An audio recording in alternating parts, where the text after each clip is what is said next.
Louvado seja nosso Senhor Jesus Cristo e a nossa Mãe Maria Santíssima. Então é um prazer e uma alegria estar aqui com você, no rincão do meu Senhor, porque o Senhor hoje quer reinflamar dentro de nós a vontade de segui-lo. Essa entrega que já começou quando os nossos padrinhos, os nossos pais, nos levaram para receber o sacramento do batismo. Mas dentro de cada um de nós existe um germe de santidade, um germe de vocação. E é por isso que você veio hoje aqui na Canção Nova, para escutar o que Deus tem a te falar e o grande plano de amor que Ele tem para a sua vida. Muitos de nós não entendemos esta vida consagrada, essa vida de entrega, na qual nós nos damos por inteiro. Eu me chamo Daniel, sou fundador de uma comunidade que situa a sede dela em Fortaleza, sou casado, minha esposa está ali, a Juliana, e nós somos consagrados e vivemos da divina providência. E eu tenho a graça já de viver totalmente para Jesus na busca diária desde 2000, uma vida de comunidade. Desde o ano 2000 eu saí de casa, deixei a minha família para abraçar a grande família de Deus, que é a nossa amada e santa Igreja Católica. E nós estamos vivendo nos tempos de hoje um tempo de profundo derramamento do Espírito Santo. Mas um dos segredos e sopro desse Espírito, como o Papa João Paulo II disse, nosso saudoso Papa, a igreja está vivendo um momento de uma grande primavera. E eu pensava justamente antes de vir aqui para falar para vocês, que se nós estamos vivendo uma grande primavera espiritual, é porque os terrenos estão preparados. Porque se o terreno não está preparado, a primavera não floresce. E hoje justamente o Senhor vem trazer esta primavera espiritual para a tua alma, para o teu coração. O teu coração que muitas vezes se encontra seco e neste poço aonde Jesus veio descansar, como Ele veio descansar no momento de cansaço. Ele veio descansar no poço de Jacó e lá encontrou a samaritana, uma mulher sofrida, uma mulher que já tinha tido 6 maridos, e o Senhor mesmo dizia para ela: e o que tu tem ainda não é teu. E é interessante porque nas Sagradas Escrituras tem toda uma simbologia. O 6º marido, e ainda o que ela tinha não era o dela, e o Senhor se apresenta como o Messias, como aquele que vai descansar no poço da história daquela mulher. E o que acontece? O número 6 na Bíblia é um número imperfeito. Então Jesus chega ali e diz: e o 6º marido que tu tem não é teu, porque ele era esse próximo, ele era o 7º e o definitivo, e o verdadeiro esposo da alma da mulher samaritana.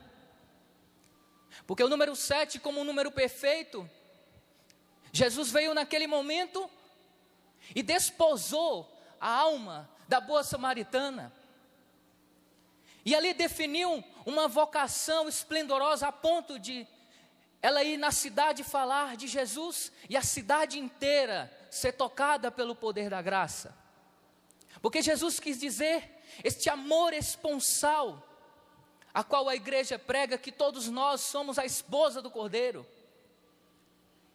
E esse caminho de vocação, de consagração, é um caminho desse amor esponsal, deste amor de entrega, deste amor de unidade, deste amor de total e absoluta escuta daquele que é o mestre, daquele que se une à nossa alma, daquele que pode dizer os segredos da nossa vida. É providencial aquele poço, porque naquele poço significava a história de uma mulher que sempre ia buscar uma água, mas que não saciava a sede dela. Mas hoje, nesta manhã, você veio aqui na Canção Nova, e você que está em casa também nos escutando, o Senhor vem trazer hoje a água viva do amor dEle, para saciar a tua sede, para saciar e tirar o teu cansaço, porque esta vida de entrega, de consagração, ela passa também pela nossa humanidade, que muitas vezes cansada está. Como diz Cura Das, grande santo, patrono de todos os sacerdotes, ele diz, na época dele em Ares, ele diz assim: chegará um tempo onde os homens estarão tão cansados de ouvir os homens, que eles não conseguirão ouvir falar de Deus sem chorar. Olha o que Cura Das falava: chegará um tempo onde os homens estarão tão cansados de ouvir os homens, que eles não conseguirão escutar a Deus sem que chorem. E este é um momento onde o nosso coração está preparado para esta grande primavera, e Deus quer realizar também na sua vida. Não esteja aí somente ouvindo para aprender do Senhor, mas a grande pergunta dos primeiros discípulos, que está lá no capítulo 3 de João, capítulo 1 de João Batista com os seus discípulos, Jesus se aproxima e ele diz: eis o Cordeiro de Deus. Os discípulos ouviram falar e seguiram Jesus. Voltando-se Jesus, vendo que os seguia, perguntou: que procurais? Hoje o Senhor vem perguntar para cada um de nós: o que procurais? O que estás aqui procurando, meu amado e minha amada? O que você veio procurar? E os discípulos disseram: Rabi, que quer dizer mestre, onde moras? Jesus respondeu: vinde e vede. E foram ele aonde Jesus morava e ficaram com ele aquele dia. Era cerca de hora 10ª, ou seja, 4 horas da tarde. A pergunta que Jesus faz a cada um de nós, e os discípulos dizem: onde moras? O discípulo de Jesus, ele não se contenta em escutar somente do Senhor, mas quer principalmente ter esta vida, esta moradia no coração de Deus. Porque ouvimos falar muitas vezes de um Jesus histórico, de um Jesus que passou na terra, e é verdade. Mas muito mais do que isso, Jesus quer ser conhecido como aquele que tu moras com Ele, como aquele que Ele pode olhar para você e dizer: este é o meu amado, este é meu escolhido, este é meu eleito. Não há como negar esta pergunta dentro de nós: o que procurais? Todos vocês aqui, com toda certeza, estão procurando a felicidade. A grande pergunta que está no coração de todas as pessoas é: como serei feliz? E a felicidade, ela já tem um nome há muito tempo. A felicidade não é mais um sentimento a partir do momento que Jesus se encarnou na terra. A felicidade tem um nome, e este nome se chama Jesus, porque Ele é o caminho. Não é um caminho, como nós temos ouvido erradamente, que todas as religiões levam a Deus. Se isso fosse verdade, Jesus não teria fundado a nossa igreja. E sobre esta igreja eu edificarei, sobre esta pedra eu edificarei a minha igreja, e as portas do inferno não poderão prevalecer contra ela. Eu e você, meu irmão, somos igreja. Nós somos corpo místico de Cristo. chamados a viver este amor esponsal, este amor de espera pelo Senhor, que já prometeu para nós. Eu estou no meio de vós, o reino de Deus já está no meio de vós, e estarei convosco até o fim dos tempos. Deus está com você, meu irmão, no poço da sua história. Deus se encontra com você. Deus quer ir ao fundo do teu coração e dizer: eu te chamo. E nós estamos muito confusos hoje quanto à palavra conversão. Uma palavra que se traduz com a palavra metanoia, que significa mudança de mentalidade. Converter-se não é simplesmente mudar o seu comportamento, mas mais do que isso, é pensar como Jesus pensa. É mudar aqui na minha mentalidade. Eu creio que é assim realmente como o Senhor fala. Esta metanoia, mudança de mentalidade, muito mais do que mudança de comportamento. Porque com o tempo a gente vai mudando o nosso comportamento, nós vamos entrando nesse processo de maturação, ou nesse processo de maturidade com a própria idade, e vamos mudando certos tipos de comportamentos. Mas mais do que isso, o Senhor quer entrar na tua mentalidade e dizer ao teu coração que você tem que pensar como Jesus pensava. Eu tenho pregado em muitos lugares do Brasil e tenho dito: conversão não é simplesmente deixar coisas ruins, deixar coisas nocivas, deixar coisas que me levam ao pecado. Muito mais do que deixar essas coisas que me levam ao pecado, eu tenho que deixar Jesus encarnar-se na minha vida, porque o Verbo se fez carne, no seio da Virgem Maria, ela como a primeira discípula, ela como a primeira consagrada, porque Nossa Senhora foi uma consagrada. Nossa Senhora não era sacerdote, não era apóstolo, mas ela era mãe. A nossa comunidade tem como carisma essa intimidade com a Virgem Maria, o anúncio profético da paz. E a identidade mais profunda da Virgem Maria, o próprio anjo a chama, Ave, cheia de graça. Eis a identidade dela. E para nós seguirmos uma vida consagrada, nós temos que perguntar ao Senhor: quem nós somos? É uma pergunta que nós temos que fazer para nós mesmos.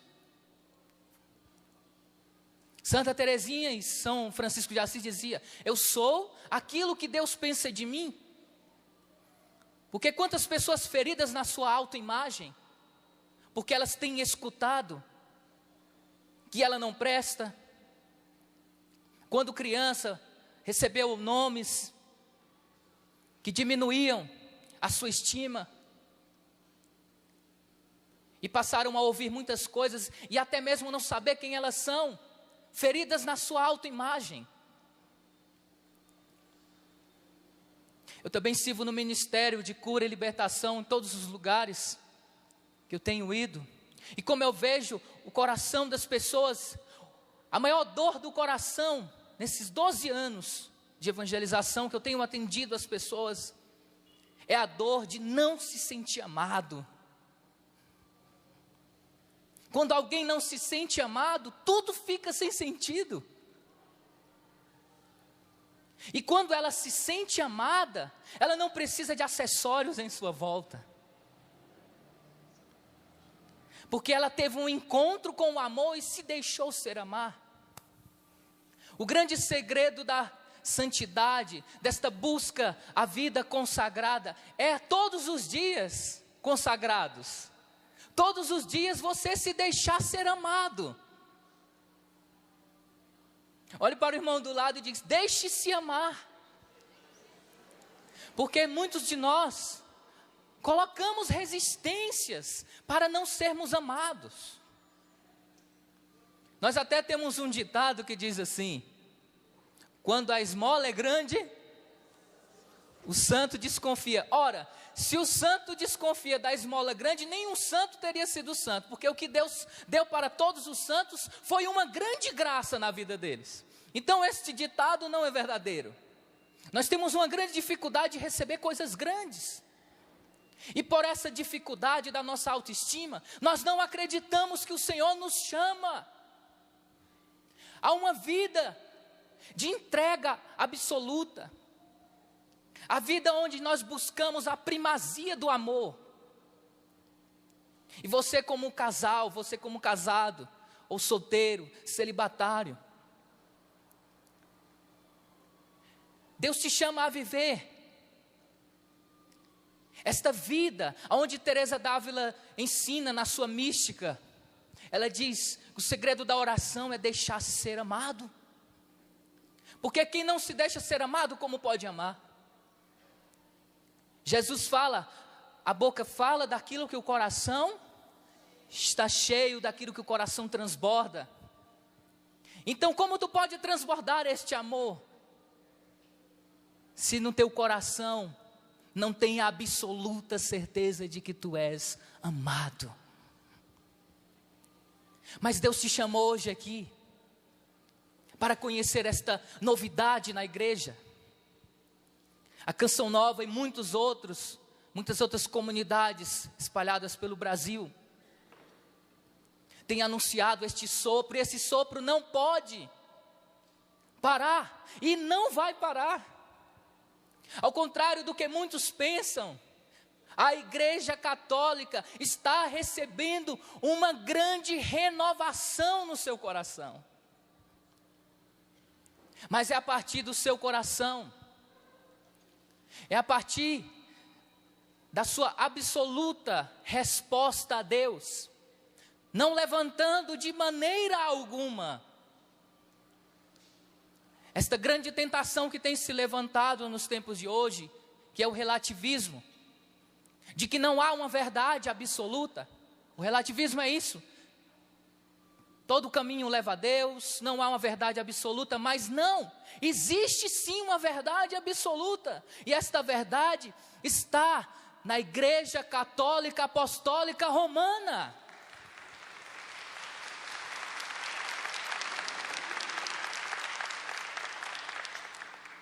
E os primeiros discípulos, eles tinham uma noção muito grande do que era seguir o Mestre. Nós, nos tempos de hoje, temos perdido esta noção. Naquele tempo, quando um discípulo resolvia seguir um mestre, ele tinha que deixar a casa, tinha que deixar a família. Quando eles pronunciavam este nome Rabi, era como uma aliança que eles faziam. A partir daquele momento, eles tinham que ouvir, seguir os passos do mestre. Eu trago para vocês, no livro de Lucas, capítulo 5, a pesca milagrosa. Jesus, estando um dia à margem, capítulo 5 de Lucas, estando Jesus um dia à margem do lago Genezaré, o povo se comprimia em redor dele para ouvir a palavra de Deus.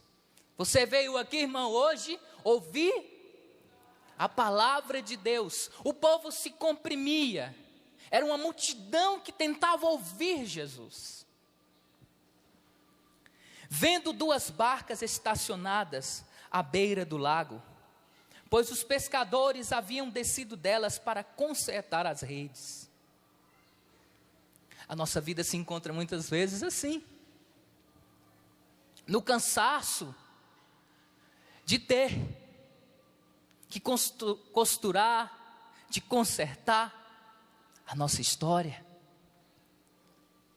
Lembre-se que havia duas barcas ali estacionadas. Será que a nossa vida não pode se encontrar desta maneira? A nossa vida estacionada num passado que já passou e não volta mais. Estacionada num pecado que eu já não creio mais na minha libertação. E fico vivendo o meu marasmo, a minha dor, como essas duas barcas que estão estacionadas. E eu desço para consertar as redes da minha história. Essa história, muitas vezes, que você olhando para ela, não consegue ver o fruto e a graça de Deus. Mas, meu irmão, o teu passado é um dom. O teu passado é um dom de Deus. Tu não pode olhar para o teu passado e para a tua história como tua inimiga. E eu falo isso a partir de uma experiência, de encontrar com tantas pessoas que estão sofrendo com o passado, e que precisam realmente de cura interior, de cura profunda. Eu me lembro, uma jovem, nós estávamos numa vigília, e no momento da vigília eu proclamava uma cura profunda de amor ao seu pai, e dizia: você tem que perdoar o seu pai. Neste momento aquela jovem caía no chão, gritava com o sofrimento da sua dor. E resumindo a história, quando ela foi partilhar o testemunho dela, ela disse, quando eu falei aquela palavra, ela reviveu um momento de dor profunda na vida dela. O pai dela espancava ela com pedaços de pau. E naquele momento ela reviveu toda esta dor, e ela tinha ódio do pai dela, por causa disso que ela apanhava. Ela não queria conversa com seu pai. Mas naquele dia, daquela noite de adoração, o que foi que ela viu? Ela teve uma visão dela toda sangrando, e ela chorava muito com isso. E teve todo aquele momento de que traumatizou toda a história da vida dela. Mas ela teve aquele encontro com Deus. Ela via Jesus que estava do lado dela. Que no momento que ela sofria com a violência do seu pai, Jesus não interviu. E eu acho isso muito interessante. Ele não parou o pai dela, porque ele teria o poder de fazer isso. Mas ela disse que naquele momento, que ela estava cheia de feridas, Jesus se aproximou dela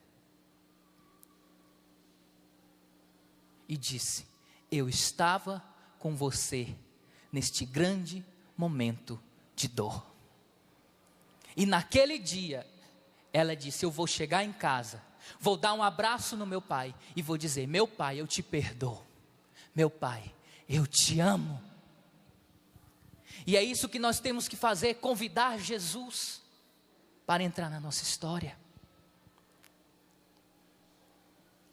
Ele vai até o momento da sua dor, e lá ele está. Nós temos uma grande dificuldade de pensar que Deus não está na nossa dor, e Ele está na nossa dor. Ele está no momento que me fez sofrer. Como esta barca que está estacionada.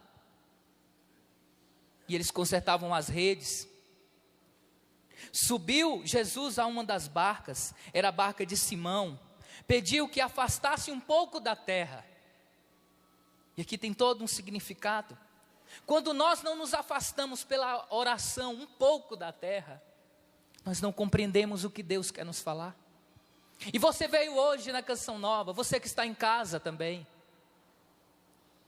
Afaste-se um pouco da sua realidade e veja com os olhos de Deus, como esta barca. Que Jesus disse: afastai um pouco essa barca da terra.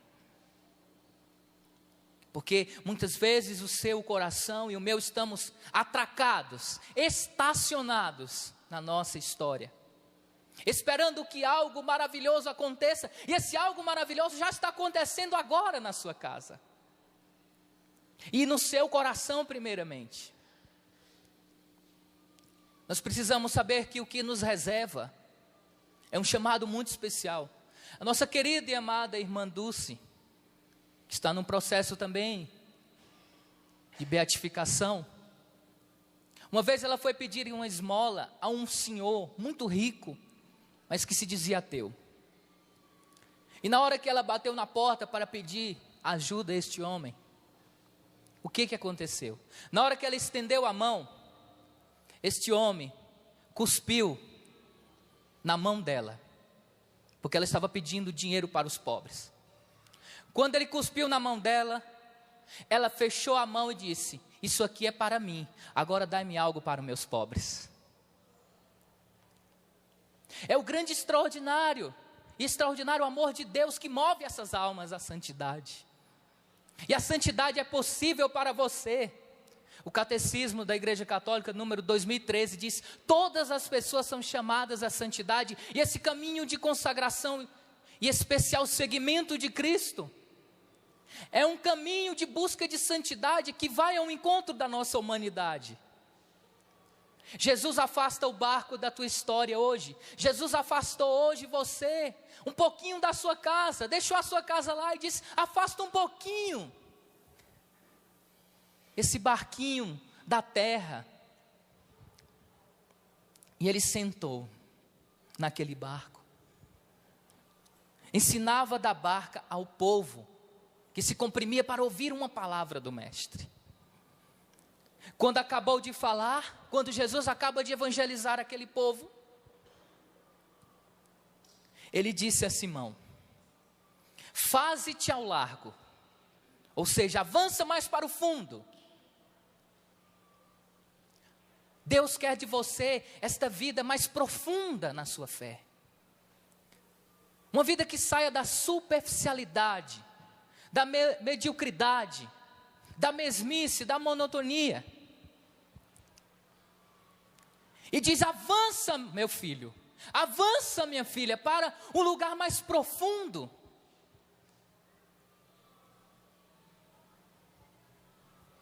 E lançai vossas redes para pescar. Simão respondeu: mestre, trabalhamos a noite inteira e nada apanhamos, mas por causa da tua palavra lançarei a rede. Vamos dizer juntos: mestre, trabalhamos a noite inteira, nada apanhamos, mas por causa da tua palavra eu lançarei minhas redes.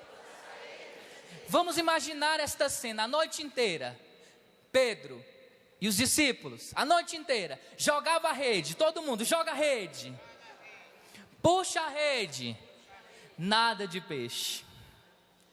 A noite inteira, joga a rede,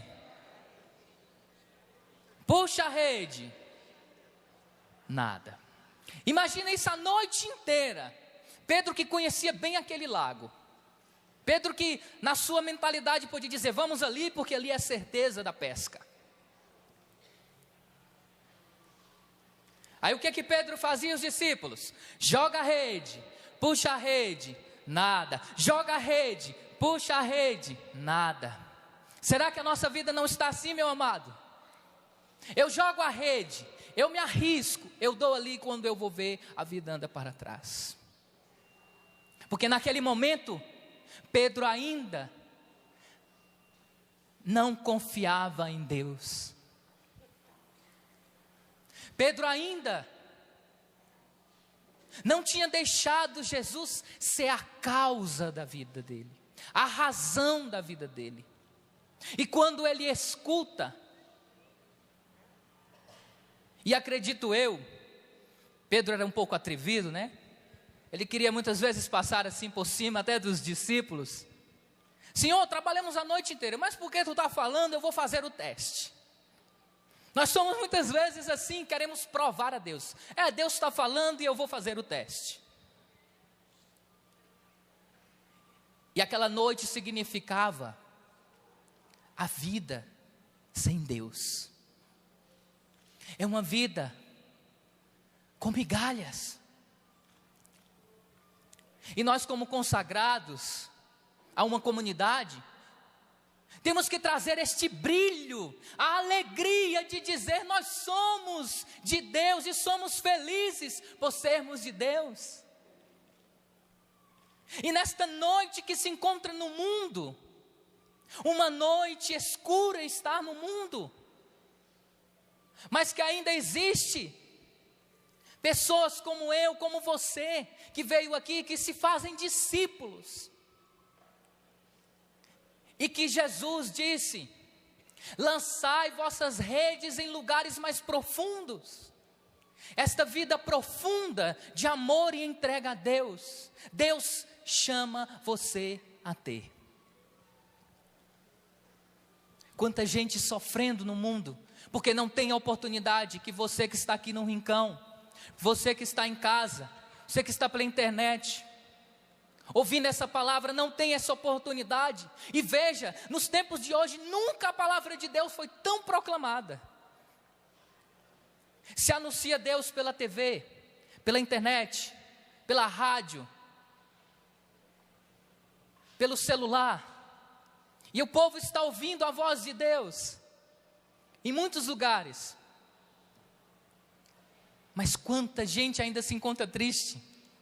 Eu me lembro uma senhora que eu fui fazer uma oração. E quando eu cheguei na casa dela, quem me levou foi o médico dela. E ele não me disse nada, só me disse quando eu cheguei na casa dela. Essa senhora estava numa cama, toda cheia de feridas. Já não conseguia falar direito. Já não escutava bem. E foi que aquele médico falou. Ele disse: Daniel, essa senhora, essa minha amiga, está nesta cama por causa que ela é soro positivo HIV, em estado terminal. Eu me lembro que era um dia 13 nessa época. E naquele dia eu disse: meu Deus. E eu gritava no ouvido daquela senhora, porque já não ouvia bem. E eu dizia uma única palavra para ela: minha irmã, Deus te ama. Porque eu perguntei: o que eu posso falar para esta pessoa nesse estado? Numa cama, sem enxergar direito, sem ouvir. E naquele dia eu me ajoelhei, peguei na mão dela e disse: mãe, eu pedi a Nossa Senhora, eu não sei o que fazer, eu apenas clamo a tua intervenção. E rezei. Quando eu comecei a rezar, eu tive a graça de receber o dom das lágrimas. Eu chorava muito, tendo compaixão daquela pessoa, porque o estado do pecado nos humilha. Quando volto para Fortaleza, porque era em outro estado, 3 meses depois retorno neste lugar, o médico dela me procura e diz: Daniel, você sabe aquela pessoa que eu levei lá? Ela está totalmente curada.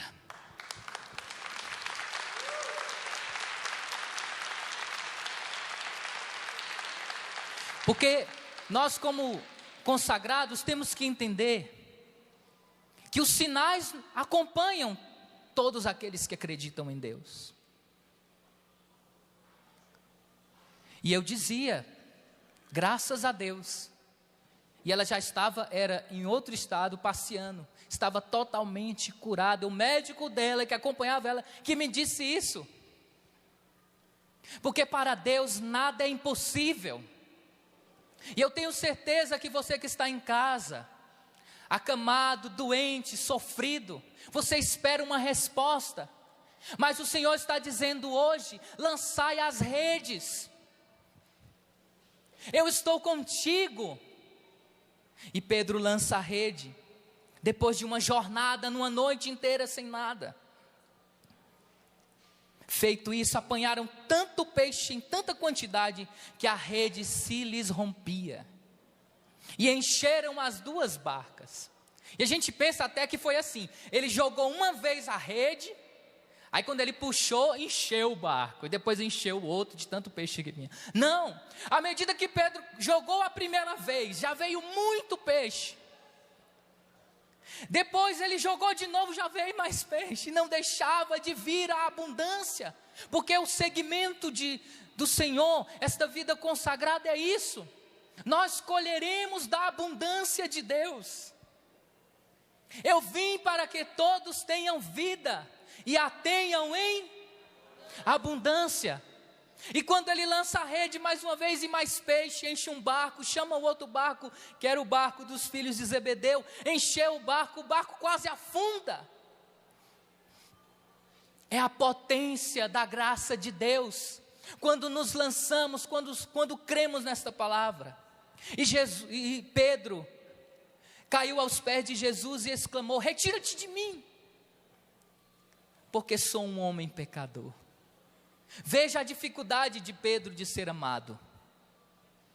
Aqui Pedro já demonstra uma grande dificuldade de ser amado, de ser escolhido. Porque hoje eu estou anunciando aqui que Deus te escolheu, meu irmão. Deus te escolheu a uma vida de entrega, pelo teu batismo, que já é uma consagração, pelo crisma, que já é outra consagração, pelo sacramento do matrimônio, que lá no altar tu disse sim a Deus, já é outra consagração. E especificamente uma consagração a um carisma particular em uma comunidade. Mas Pedro, quando viu o milagre da pesca milagrosa, ele disse: retira-te de mim, Senhor, porque eu sou um homem pecador. Afasta-te de mim, não fique perto de mim. Tem outro momento que Pedro demonstra uma grande dificuldade de ser amado. Qual foi o outro momento? O outro momento foi no lava-pés, quando Jesus se baixa para lavar os pés de Pedro. Naquele momento Jesus se ajoelha como um escravo, porque naquela época não se podia lavar os pés de um homem se não fosse um escravo. E Jesus se ajoelha diante de Pedro, e nós vemos esse gesto a cada Semana Santa, e vai lavar os pés de Pedro, e Pedro disse: não faça isso comigo, Senhor. Porque tocar nos pés significava que ele amava a Pedro com um amor de escravo. Um amor de escravo é um amor total. E naquele momento que Pedro viu isso: não, Senhor, que não lave meus pés. Jesus olha nos olhos de Pedro e diz: se eu não lavar os teus pés, tu não terás parte comigo. Não, Senhor, pois então lave não só os pés, mas a cabeça, lave tudo, me dê um banho por completo. E Jesus dizia assim: Pedro, se tu não deixa eu te amar, tu não terás parte comigo. Pedro resistindo ainda ao amor, resistindo ainda ao chamado de Deus. No seu primeiro encontro ele diz: afasta-te de mim. E quando Jesus quer amar e explicar para Pedro que o amor dele era um amor total por ele, um amor incondicional por esta vida humana, Pedro resiste ainda ao amor. E Jesus foi forte e disse: se tu não deixar eu te lavar, Pedro, se tu não deixar eu te amar, tu não terás parte comigo. Meu filho e minha filha, se Deus quer te amar, se Deus quer te escolher, se Deus te chama, deixe-se ser amado, deixe-se ser escolhido, deixe-se ser eleito pelo Senhor. E não temas, porque Jesus anuncia para você hoje, para você que está em casa, que a chamada a uma vida consagrada, quando o Senhor me chamou, foi justamente esta palavra.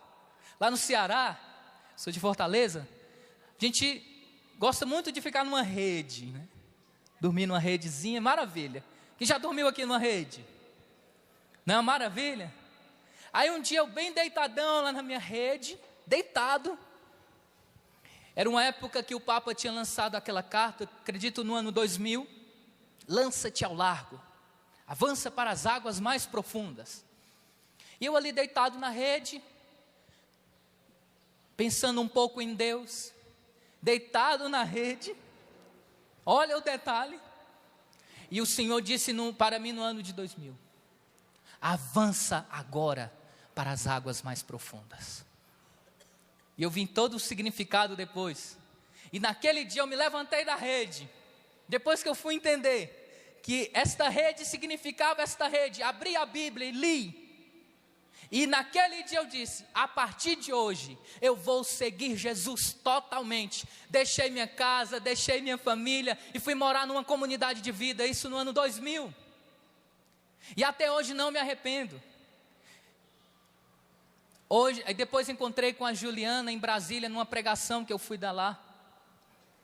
Nós namoramos num caminho de discernimento, casamos, hoje temos 2 filhos. Graças a Deus hoje nós vivemos da divina providência. Viemos de Brasília, ela veio de Brasília, morou em Fortaleza um tempo. Depois, quando a nossa comunidade estava se arrumando, ganhando aquele sopro, o Senhor disse, deixa tudo aqui e vai para Brasília agora. E eu passei a morar lá 3 anos. Voltei agora faz 1 mês para Fortaleza. E temos uma missão também lá em Brasília. Porque de princípio nós dizemos como Pedro disse aqui, retira-te de mim, Senhor, isso não é para mim. Mas é para você. Mesmo que você não venha morar numa comunidade com um carisma específico de evangelização, você é chamado a ser este profeta na sua casa, esta profetisa na sua casa.